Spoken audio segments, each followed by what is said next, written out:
السلام عليكم ورحمة الله. مرحبا بكم معايا في قناة ويد ارام. اليوم غادي نقدم لكم لي كريب بمكونات بسيطة وطريقة جد سهلة. غادي نحتاجو نصف لتر ديال الحليب، جوج كيسان ديال الدقيق الابيض، جوج معالق كبار ديال سنيدة، جوج بيضات، ملعقة كبيرة ديال الزبدة، وواحد الكيس ديال الفاني.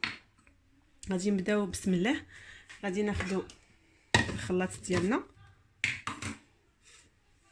غادي نوضعو فيه جميع المكونات. بسم الله.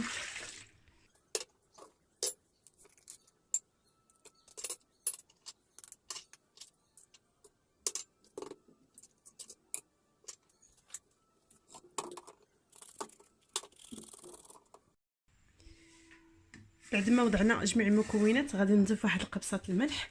ضروري دائما بقاو تزيدوا قبصه الملح في اي حاجه، كيك ولا اي حاجه واخا تكون حلوه، زيدوا قبيصه ديال الملح.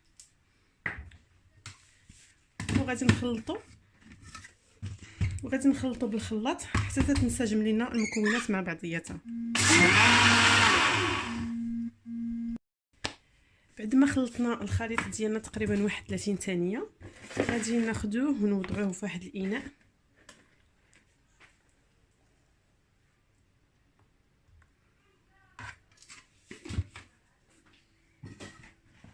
كيف كتشوفوا كيجي الخليط ديالنا سائل خفيف على العجينه ديال البغرير. غادي ناخذوها، غادي نغطيوها ونخليوها في المطبخ تقريبا واحد نص ساعه. ونقدروا الا كنتو بغيتو توجدوهم للفطور مثلا، تقدروا تعجنوا تخلطوا الخليط في الليل وتخليوه في الثلاجه حتى الصباح عاد طيبوه، ما كاينش مشكل الا خليتوه في الثلاجه. المهم انا دابا غادي نحتفظ به هنايا، وغادي نوجد الكريمه اللي غادي نعمر بها لي كريب بين ما يرتاح ليا الخليط. بالنسبه للحشوه ديال لي كريب غادي نوجد لا كريم باتيسيير، غادي نوجد الكريم الجاهزه. غادي نحتاج جوج كيسان تقريبا ديال الحليب، ملعقه كبيره ديال بودره الكريمه اللي هي هذه، وجوج ملاعق ديال سكر سنيده. غادي ناخذوا الكاسرول اللي غادي نطيبوا فيه الكريمه. غادي نوضعوا السنيده، غادي نضيفوا بودره الكريم باتيسيير، وغادي نضيفوا الحليب.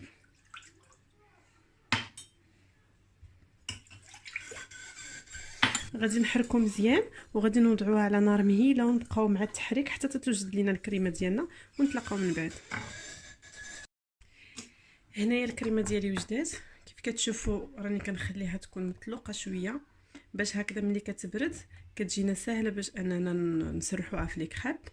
غادي نخلي الكريمه ديالي تبرد وغادي نمر الان باش نطيب لي كريب. هنا غادي نبداو نطيبوا لي كريب ديالنا. كيف كتشوفوا راني وضعت المقلاة ديالي باش تسخن. كنديروا نار مهيله، ما تكونش مجهده بزاف.